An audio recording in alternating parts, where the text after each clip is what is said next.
Ele pode sim contar a versão dele sobre a saída do governo, inclusive a permanência no país, pois né? Como é que você conseguiu essa mágica? Foi o seguinte, quando a gente entrou no governo, no começo a gente estava trabalhando de graça. Então foi por isso que a gente entrou na campanha do Bolsonaro. A gente queria não precisar ir embora do Brasil. A ironia é que no final tivemos que ir embora do Brasil. Vocês queriam salvar o país e acabaram piorando a situação. Isso, era mais ou menos igual naquele filme do Patriota. O cara tava levando a vida dele, a vida de professor é confortável. Tá levando a tua vida, tal, quando começa a chegar no ponto, tá tudo inviabilizado. Não dá, a gente precisa fazer alguma coisa. Eu preciso, não dá pra ficar sem fazer nada. É igual aquele Stauffenberg, sabe quem foi o Stauffenberg? O oficial que era o leal à Alemanha, Alemanha acima da lealdade ao nazista, não é isso? O cara, eles mandaram ele pro Marrocos pra ele ficar quieto. Os amigos falaram, vai lá, você tá falando muito mal aí do Führer. E ele foi pro Marrocos, perdeu a mão, perdeu um braço, perdeu o olho. E mesmo assim ele continuou batalhando. Por quê? Porque, é o dever dele. Ele tinha filhos e ele fez. A gente falou de Neemias aqui. Por quê? Porque eu quero fazer, cara. A gente foi falar com o Bolsonaro, já essa história, no começo de 2017. Aí ele falou, não tem nenhum professor federal aqui comigo. Vocês têm certeza? A gente vai botar as famílias na reta, nossas esposas, filhos. E o senhor vai cumprir aí o que o senhor prometeu? Essa história de acabar com a corrupção, dou minha palavra de honra militar. Meu irmão já disse isso. Cara, quando chega no governo, muda, a coisa vai mudando. Aí você, não é possível, vai melhorar, a gente vai conseguir mudar isso daí. Ele vai voltar à razão. Vocês estavam trabalhando no MEC antes do... Porque assim, o primeiro-ministro foi o professor... Foi o Vélez. Foi o Ricardo Vélez, que era professor na Universidade do Rio de Janeiro? Não sei. Não sei. O Vélez começou a rodar... Ele não conseguia rodar administrativamente o MEC. O MEC é muito grande. E aí o Bolsonaro, quando foi escolher... Meu irmão, eu tenho mais titulação acadêmica do que o meu irmão, mas o meu irmão ele tem uma capacidade administrativa muito maior que a minha. Ele chegou a ser diretor executivo de banco, sim, então tinha 4.000 pessoas para ele administrar. Então ele foi para isso, porque o MEC era da pesada. E eu segui como assessor especial da presidência. Havia aí uma reforma da Previdência para ser feita que desde 94 ninguém conseguia fazer. O Brasil não tinha idade mínima para se aposentar. Pra você ter uma ideia, só 2 países do planeta não tinham idade mínima, o Iraque e o Brasil. E aí o que acontece? Quem tinha grana para pagar advogado, aposentava com 40 anos de idade, porque entrava com ação, falava, trabalhei na hortinha do meu pai, juntavam... Quem era pobre não tinha dinheiro para fazer isso, não tinha possibilidade de juntar aqueles anos todos. Um pedreiro aposentava por idade. Então o pedreiro aposentando com 65 e um contador, um advogado aposentando com 40. 40 é um pouco de exagero, né? Tinha, cara. Eu cheguei a aposentar, cara, com 40... Eu cheguei a aposentar como advogado, eu cheguei a advogar, ninguém é perfeito. E como que eu consegui? O cara tinha trabalhado tinha foto como lavrador. Sim, mas a aposentadoria rural sempre foi da Constituição 55. Não era rural. Você juntava o tempo de serviço do cara... Sim, abaixo de 14 anos é legal. Não, mas 10. Sim. 10 anos, não. Quando aposentava com 10 anos, quando o cara começava a trabalhar com 10 anos, você não pode punir o cara. Isso é uma tese jurisprudencial. Sim, mas se ele não recolheu o INSS, aí é aposentadoria rural. Não tinha problema. Não, se ele não recolheu a aposentadoria rural, 55, 60... Você não podia penalizar a pessoa por ter trabalhado. Enfim, mas judicialmente conseguia aposentar. Isso aí foi uma decisão legal. Tudo bem. O quê? Eu tô te dizendo que era errado. Tinha cara aposentando com 40, 46, 48... Quem conseguia contratar advogado e quem não conseguia tinha que pegar a aposentadoria por idade, que é 65 anos. Então, isso é injusto. Quando a gente foi fazer, a gente queria fazer a parte privada também, como é nos Estados Unidos. Você investe como você quiser. Mas o cara não contribuía ou contribuía retroativo? O cara pagava os anos atrasados? Não pagava. Ele não era penalizado. Era aposentadoria rural ou não? Ele tinha que ser aposentado rural com 60 anos na Constituição, não é isso? Você compunha o tempo de serviço ou de contribuição do cara. Você compunha esse tempo. Era uma coisa ou outra? É mais ou menos o seguinte, você quer ver? Se você é empregador, colocar um cara para trabalhar abaixo de idade na tua empresa, você não vai penalizar o empregado. Você aposenta o empregado e aí você pune o empregador. Mais ou menos isso. Mas é um assunto, Sim. Aí o que aconteceu? A gente foi, quando chegou em Brasília, não, aqui não, privado não. Podia liberar fiscalmente com isenção tributária, como é tax exemption em inglês. Você isenta o cara fiscalmente para ele investir no que ele quiser para ele aposentar. Porque é de interesse do Estado que o cara se aposente, para tirar o peso de Seguridade Social. Mas aí, pô, não pode, não quero, não sei. Aí, pô, o Bolsonaro era isso. Não, aqui não mexe. Aí eu cheguei para ele e falei assim, presidente, as mulheres, elas vivem em média 5 anos a mais do que os homens. E elas se aposentam 5 anos a menos. Isso dá um delta de 10 anos. Vamos equalizar? Aposenta com a mesma idade, como é lá fora. Não, mulher aposenta antes porque o voto do homem a gente já tem. Desse jeito. Desse jeito? Desse jeito, cara. O voto do homem a gente já tem. A gente precisa do voto das mulheres. Mas então era uma questão já por voto. Já tava pensando na próxima eleição. Cara, eu cheguei a falar com o Bolsonaro, ó, pô, e o saneamento básico, cara? Porque o brasileiro nada na merda. O brasileiro nada no cocô. Você vai na praia, não tem tratamento. Você vai pra Miami, tudo tratado, aquela água limpinha. Você vai pra Itália, tudo tratado, água limpinha. Portugal, tudo é limpo. Porque pra você tratar é muito barato. Você joga uma bactéria lá, joga oxigênio, sai água, não, cara. O problema do tratamento é você evitar afluente de merda ali. Não é você limpar o que já tá sujo, não é isso? Você evita o afluente de M. Aqui, inclusive, no Tietê, o problema não é limpar o Tietê. O Tietê se limpa sozinho. No final ele tá limpo. O problema é você evitar o cara jogando esgoto já lá, não é isso? Já limparam o Tamisa. Já limparam coisa muito mais suja. Isso, mas é evitar que o cara continue jogando esgoto. E é assim, 2 bilhões de reais você faz saneamento do Brasil inteiro. Vai falar, pô, 2 bilhões é muito. O Bolsonaro assinou uma emenda constitucional, dando 5 bi para fundão partidário. Mas voltando à questão previdenciária, que o senhor é professor disso, concursado aqui da universidade, não é isso? O senhor o senhor escreveu, foi um dos autores do programa da primeira eleição de Bolsonaro em 2018. Sim. No programa tinha escrito lá que a proposta previdenciária de Bolsonaro era fazer um sistema de capitalização como no Chile, não é isso que estava na proposta lá? Não era como no Chile. É isso, que ia ter um sistema de capitalização. Um sistema de capitalização, exato. É isso. Por que a porra da proposta que foi aprovada, eles tiveram força pra passar uma PEC, foi uma reforma da Previdência dilmista que não mudou porra nenhuma, aumentou o Estado só? E era pra ser pior. Se dependesse do Paulo Guedes, ia ser a reforma da Previdência do Fernando Henrique Cardoso. O senhor chegava lá e dizia... Fator previdenciário 2. Comandante em chefe, o senhor está fazendo o contrário do que estava no programa, eles lamentam se foda. Falava, quando a gente fez o programa, a gente colocou que a Embaixada do Brasil seria... Em Jerusalém.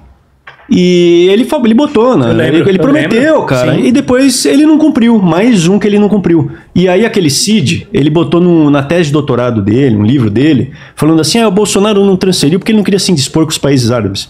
Pô, cara... Então não prometesse, porra. É isso aí, cara. Então é isso. Mas não prometesse nada, porque... Cara, sabe uma coisa que me impressionou esses dias? Eu vi assim uma declaração da Dilma falando assim, eu errei em fazer a lei da delação premiada. Ela fez a lei da delação premiada, porque o povo fez pressão, ela aprovou a lei. E o judiciário era deles, eles não vão achar que o Bolsonaro ia usar contra mas ele, deu um estrago ali, deu um estrago. O Ministério Público é esquerdista pra caralho, mas então aí eu tô dando mais poder pra minha patota, não é isso? Cara, o Bolsonaro não só não aprovou uma lei dessa, ou uma lei liberando arma pra gente, a gente que defende liberdade, pô, por que não liberou a arma? Quantas emendas constitucionais esse governo não aprovou, bicho? Nenhuma lei ordinária para revogar o desarmamento. Teve lei que ele aprovou que isentou de responsabilidade os governadores e prefeitos durante a pandemia, cara. Pra que isso? Pra que você faz uma coisa dessa? Era uma atrás da outra, cara. Era uma atrás da outra. Fora as leis feministas. Né? Então, assim, cara, tudo que era pra defender as coisas que a gente tinha posto no plano de governo foi sendo largado. E hoje você entende por quê, né, meu? Hoje, quando você vê aí na... Eu falo que eu sou grato ao Renatão porque a gente teve a nossa reputação linchada, cara. A gente foi linchado, é uma sensação física de linchamento. E pouca gente nos defendeu, deu espaço pra gente falar, até agradeço o Júnior aí. Mas eu quero aproveitar que você fale... Tá, quando é que você viu assim que, beleza, as coisas não estavam indo, mas quando é que você falou, putz, vamos ter que pular do barco? Porque, quando foi a data exatamente? Você tava no meio do 2020. Você conheceu pessoalmente, apertou a mão de Bolsonaro em 2017, não é isso? No começo de 2017. No começo de 2017. E aí a gente foi perseguido na universidade, teve aluno, a gente chegou a processar aluno, foram condenados... Ameaça de morte, a porra toda. Foram condenados criminalmente, civilmente. Foi pesado. Ameaças por quê? Porque quando a gente começou a apoiar cientificamente o Bolsonaro, que na época a gente era pessoa privada, a gente não era pessoa pública, o nosso apoio era técnico. Aí havia era fazer programa de governo, era indicar pessoas para... Era isso aí. No começo, quando a gente fez... Eu ajudei a organizar um congresso de Previdência no Congresso Nacional. um deputado convidou para eu ajudar a organizar. Aí eu chamei colegas do Canadá, da Itália, para participar do congresso. E aí, quando eu estava apresentando uma proposta que eu e meu irmão fizemos, eu pegava uma base mais jurídica, o meu irmão pegava a base mais matemática, econometria, essas coisas. Aí o Onyx Lorenzoni viu. E aí o Onyx chegou, veio falar conosco, falou, vocês não querem fazer um plano de governo? Para quem? Pro Bolsonaro. A gente falou, pô, mas... O Bolsonaro? Na época a gente até falou, pô, esse cara é radical. Ele falou, não, assiste aí e tal, vamos falar com ele, vamos conversar com ele em Brasília. A gente pagou do nosso bolso, pegamos um avião, fomos conversar com ele, ele chegou lá, cara, desse jeito que a gente tá conversando, olha no olho. Ele olha no teu olho, cara, ele te promete, não, eu dou minha palavra, aperta a tua mão. De honra militar. De honra militar, foge, cara, bota a bunda na parede. Quando o cara fala isso, o cara não cumpre. E aí, todas as promessas foram sendo descumpridas, mas você acaba acreditando no que você quer acreditar. Esse é o problema. E não no que é a realidade. Então fala, pô, não é possível. É ele, cara. Ele conseguiu pegar todos aqueles anseios, né? Então, monarquistas, olavistas, os caras da direita, ele coadunou todo mundo. E falou, eu vou te dar tudo, cara. É o mágico de Oz, né, meu? Eu vou te dar, meu. O que você quer, eu vou te dar. E no final, quando ele ganhou... Deu a picanha, cara. Acabou, meu. E aí, pô, 2019, ele ainda tinha um medo da militância. Não, mas para os militares em geral, ele deu tudo, foi ou não? Foi mais de 5 mil cargos ou não? Pô, aí nadaram de braçada. Pro topo, né? Nadou de braçada. Mas, cara, a gente ia falando pra ele... Eu vou contar uma coisa interessante. A gente viajou com eles, do nosso bolso, pra Ásia. E no começo de 2018 ele falou, pô, vocês poderiam organizar uma viagem aí, tal. A gente marcou até com o ministro da Educação do Japão. Mas é tipo assim, porque era o seguinte, ele como candidato, para ele conversar institucionalmente com, por exemplo, o ministro da Educação ou vice-ministro do Japão. Então era uma proposta para mostrar. Mas antes do período eleitoral. Isso. Como pré-candidato. Ele como pré-candidato, como deputado.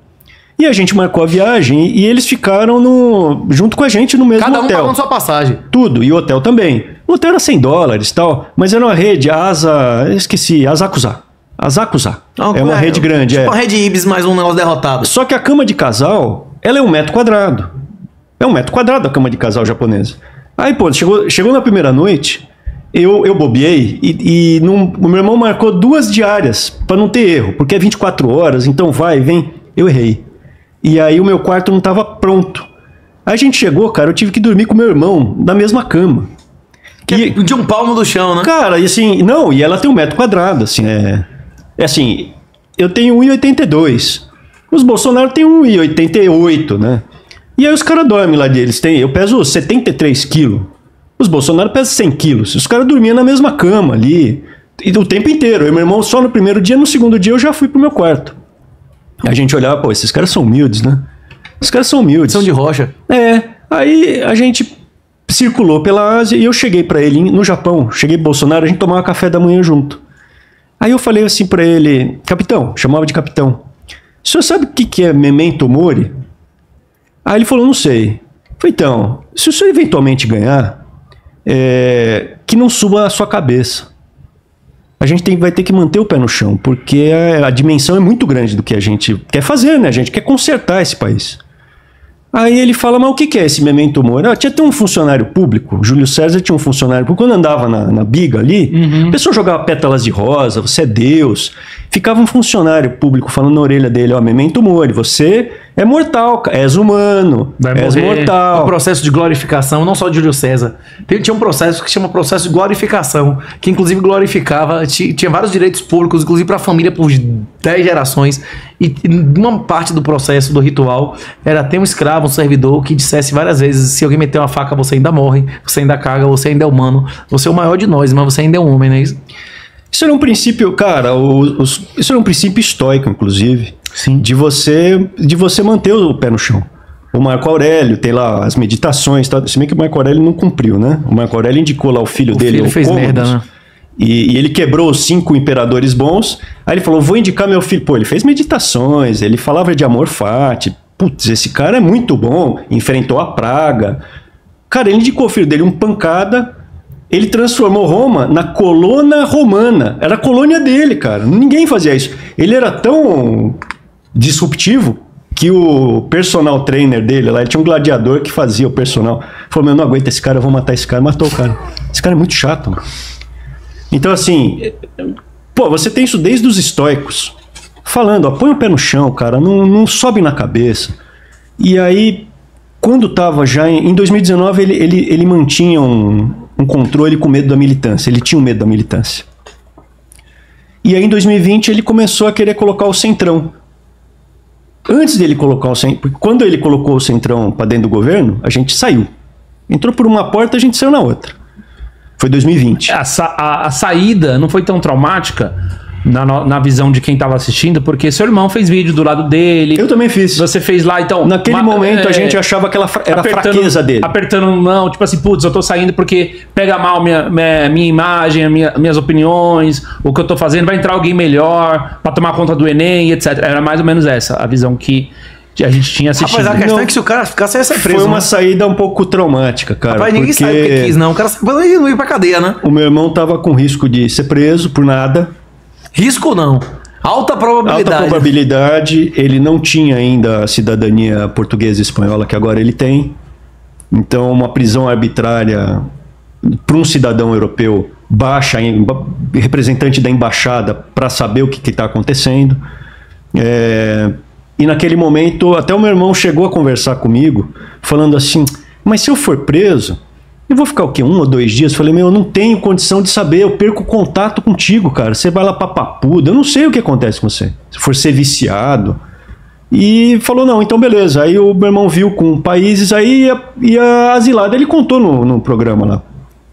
Mas você falou que foi uma saída traumática, mas no vídeo você demonstra meio que, putz, é um até logo ali, a gente não tá rompendo. Foi, ali quando eu saí, cara, para terminar de contar do Memento Mori, eu cheguei a falar com o Bolsonaro, quando ele não estava cumprindo as coisas, eu falei assim, presidente, lembra que a gente conversou lá no Japão? E ele me falou no Japão, pô, me lembra disso. Me lembra disso que você me falou, é importante, para me botar no chão.